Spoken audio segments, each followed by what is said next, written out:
Cerita menarik terungkap di balik kunjungan dari Kepala Staf Angkatan Darat Amerika Serikat, Chief of Staff of United States Army, Jenderal James McConville ke Markas Besar TNI Angkatan Darat di Jakarta pada akhir 2020 lalu.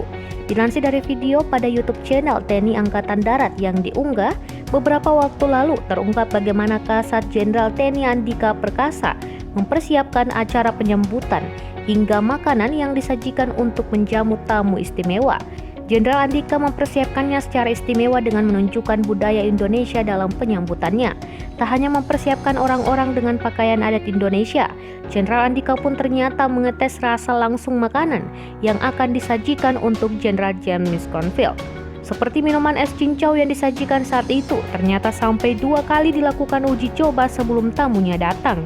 Memang sengaja Jenderal Andika menyuguhkan berbagai makanan tradisional untuk Kasat Amerika dalam menunjukkan keberagaman yang ada di Indonesia, mulai gado-gado, lumpia roll, otak-otak hingga gudeg dan rawon sengaja disajikan dengan tujuan untuk semakin mempererat hubungan Indonesia dengan Amerika, khususnya TNI Angkatan Darat. Tak hanya makanan, kopi khas Indonesia pun sengaja disuguhkan untuk delegasi dari Amerika tersebut.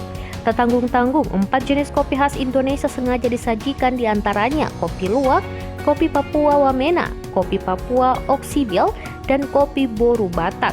Sengaja kopi tersebut disajikan sebagai simbol yang mewakili Indonesia di ujung timur dan barat. Menurut Majen TNI Igane Muljo, delegasi Amerika yang hadir menikmati kopi tersebut.